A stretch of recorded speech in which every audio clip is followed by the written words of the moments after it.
So whether you get cheated by a politician or by a corporation or by your landlord, it's all important. So that's what I mean by to have a strong democracy, you have to have good mathematical and science skills.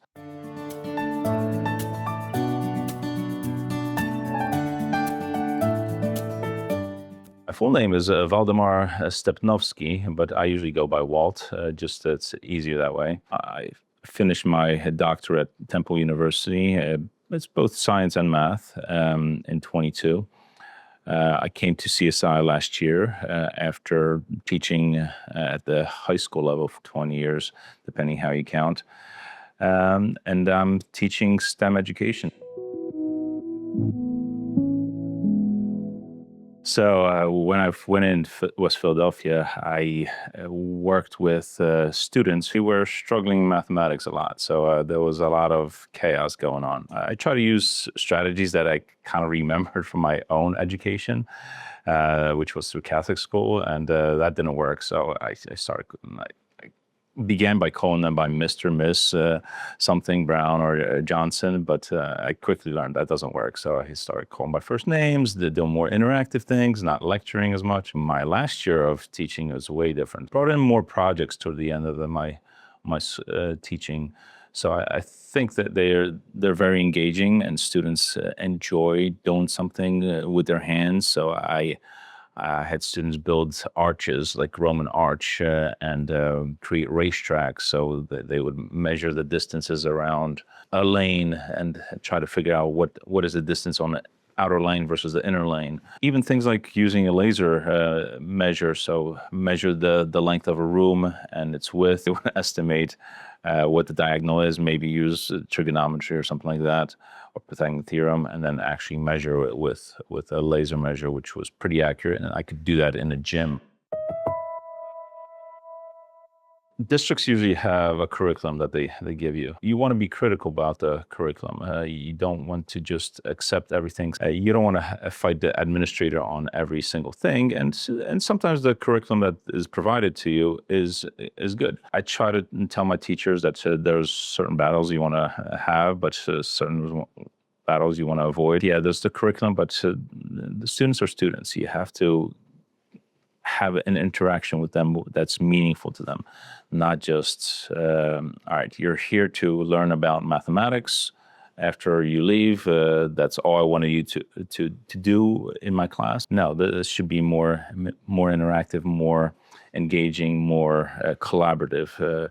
Because if you're there just to get knowledge to be pumped into your brain, that's not good teaching, first of all, but also you didn't experience something that's valuable and meaningful.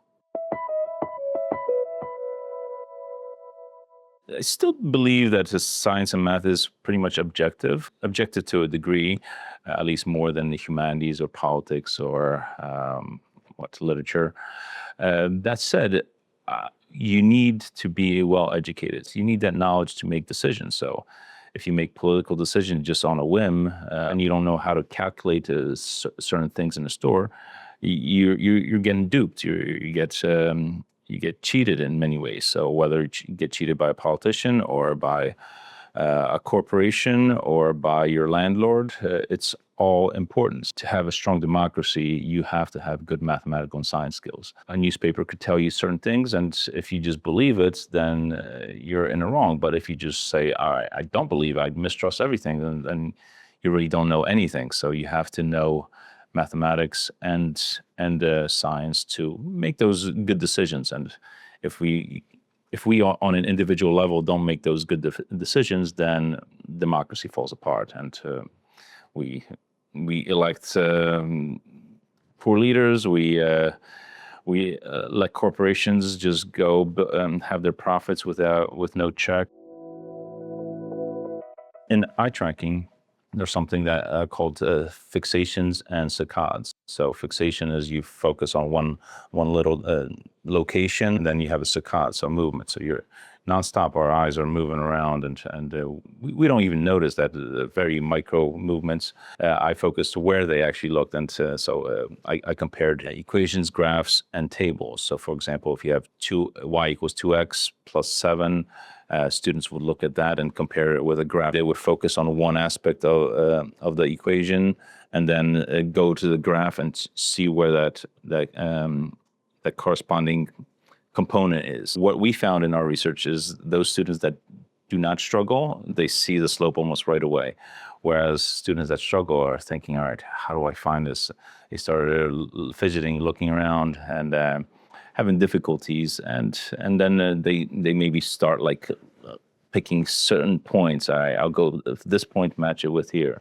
Go with that point, match it with there. And so they would do things in a much more tedious way. Some of the research I do is based on cognitive load theory. It has the aspect where you want to limit the amount of load a student has to experience. So if you're looking at very complex figures with complex equations with maybe complex text, it's easier for a student to grasp that if they have smaller amounts. So a lot of my student teachers love to make huge, colorful presentations for their students. And I think their students get bogged down and say, all right, that's too much information, and they kind of get lost in what is important.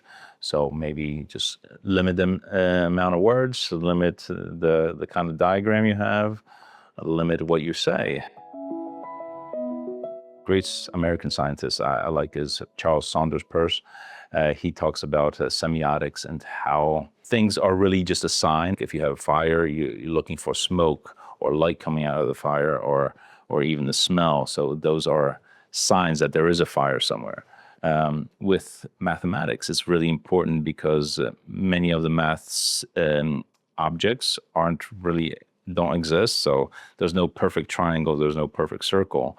But we have to think about it in some way. So we use gestures, have a circle, or sketch a circle. Use a construction tool like a compass. So those representations give us hints of what is there. Kind of like Plato's Allegory of the cave. You kind of see those ideas through different things, whether it's shadows or direct light. We have a lot of smart students. I have some students that maybe even in certain respects are brighter than I am, and I wouldn't want to lose them to the corporate world. You have the power to change somebody's life, whereas in the corporate world, yeah, you might create something that's interesting, something that may solve a lot of problems in the world, but you're so far removed from it that you don't actually see it. Here you see it day in, day out. So you see that light bulb over somebody's head. Or I still have this cup, I didn't bring it with me, but education is a work of art. I had this from a student that really enjoyed my class, and I challenged her, and she felt, all right, I really learned something in your class. So you don't get that in the corporate world. Another thing I love in teaching is you get to go to their activities. So whether it's a play or a sporting event or I don't know, a choir that they do, is you don't really have that kind of community in the corporate world.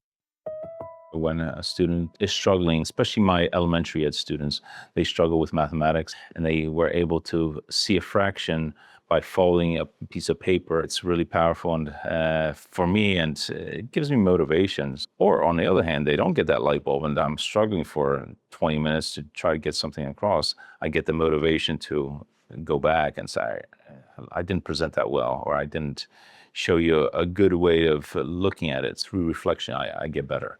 And that's another thing I like to pass on to my teachers. Make sure you reflect. So just because you finished a lesson, you did poorly, go back to it, think of where you struggled, or where your students struggled, and think of a new way of doing it. You have 180 to 200 days, and you can fix things all along the way.